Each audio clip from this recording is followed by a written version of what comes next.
नमस्कार, मी सुवर्णा धानोरकर. बुलेटिनमध्ये सुरुवातीलाच एक महत्त्वाची बातमी येते. शेतकरी आंदोलन मोठ्या प्रमाणात सुरू आहे आणि याच पार्श्वभूमीवर आता रविशंकर प्रसाद यांची पत्रकार परिषद सुरू आहे. Participation is essential for which an appropriate regulatory and policy environment needs to be in place. अतः इसमें मंडी एक्ट में बदलाव जरूरी है, प्राइवेट सेक्टर का आना जरूरी है, किसानों को कहीं मंडी में बेचने का अवसर मिलना चाहिए, ये सब इसमें लिखा हुआ है और ये सब इसमें भी लिखा हुआ है. आपको बताऊं, शरद पवार जी ने शेखर गुप्ता को एक इंटरव्यू दिया था 2005 में यूपीए की सरकार में. उन्होंने क्या, देखिए सवाल क्या है और आंसर क्या है, मैं देश के सामने ले जाना चाहता हूं. What do you see the when do you see the APMC act being abolished? Agriculture produce market mandi act कब तक खत्म होगा? इन्होंने क्या कहा, my own assessment is it will take 6 months maximum. और क्या कहा, unless you are ready to amend the market act and allow the private sector to enter in this area, there will not be any financial support from government of India to the state. ये तो इस स्तर तक चले गए कि अगर मंडी act में सुधार नहीं करोगे तो भारत सरकार का वित्तीय सहयोग नहीं मिलेगा. ए पेनाल्टी वॉज प्रपोज, ये इनका इंटरव्यू है. तो आदरणीय शरद पवार जी, आप तो बड़े अनुभवी नेता हैं, कई बार मुख्यमंत्री रहे हैं, कई बार मंत्री रहे हैं केंद्र में. आपके दोनों पत्र मैंने पढ़ दिए, आपका इंटरव्यू पढ़ दिया. रिफॉर्म के आप तो नरेंद्र मोदी सरकार से भी अधिक दावा करते रहे हैं और आज आप भी खड़े हो गए. तो इससे अगर शुद्ध राजनीतिक स्वार्थ की राजनीति अपना अस्तित्व बचाने के लिए कहा जाए तो अनुचित होगा क्या? I am giving you proper documentary evidence to show the utter duplicity of the opposition parties. सिर्फ अपना अस्तित्व बचाने के लिए नरेंद्र मोदी जी का विरोध करना है, भले किसान संगठन कहें कि आप मत आइए.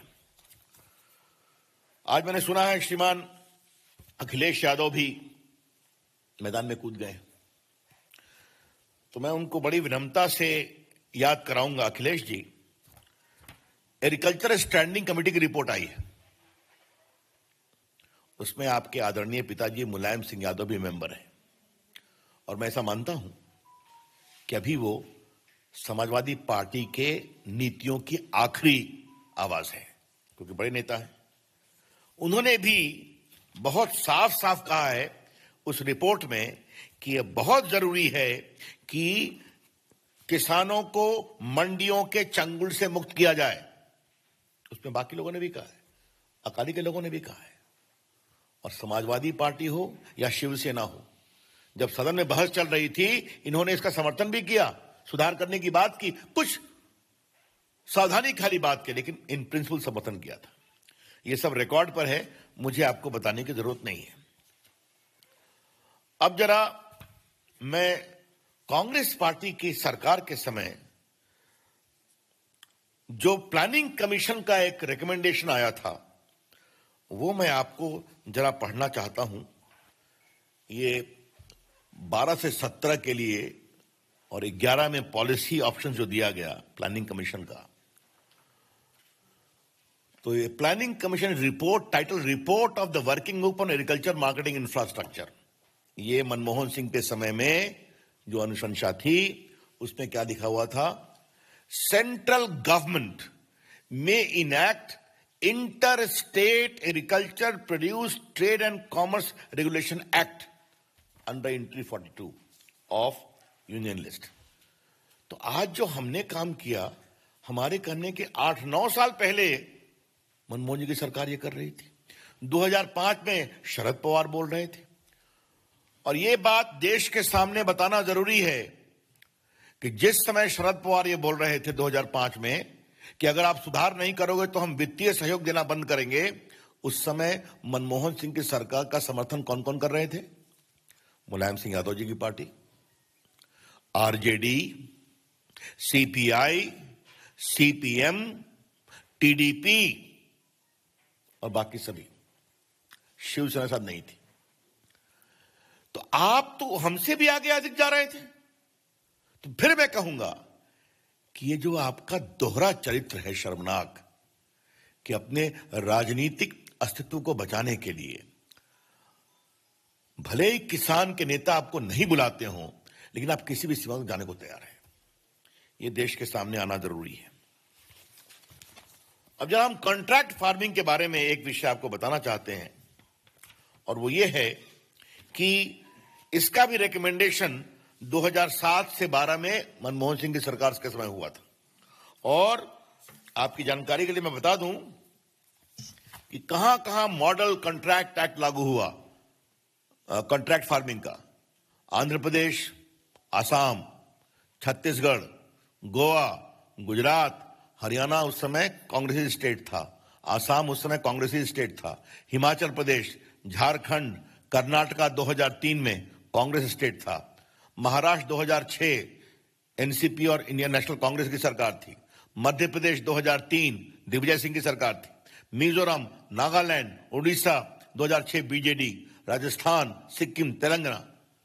तो इन सबों ने किसानों के लिए अधिक अवसर जुटाने के लिए, उनकी इनकम को बढ़ाने के लिए ये कॉन्ट्रैक्ट एक्ट का निर्णय किया। तो मित्रों, हाँ, एक सज्जन और हैं जिनके बारे में मुझे कहना है। मैं सामान्यतः टिप्पणी नहीं करता हूं, लेकिन हमारे प्रधानमंत्री पर वो इतनी टिप्पणी कर रहे हैं तो मुझे उनके बारे में टिप्पणी करनी पड़ेगी। श्रीमान योगेंद्र यादव के बारे में, हाँ, वो भी खड़े हैं। उनकी पार्टी का क्या वजूद है मैं उस पर चर्चा नहीं करूंगा, लेकिन देखिए 3 साल हमारी सरकार के पूरे हुए तो उनका स्वराज अभियान का ट्वीट देखिए। मोदी सरकार washes its hands of APMC act, cites as a state subject. तो उस समय अगर कहा गया कि एग्रीकल्चर मंडी एक्ट जो है वो राज्यों का विषय है, उनको सुधार करना है, करना चाहिए, तो ये कह रहे हैं आप क्यों नहीं करते हैं।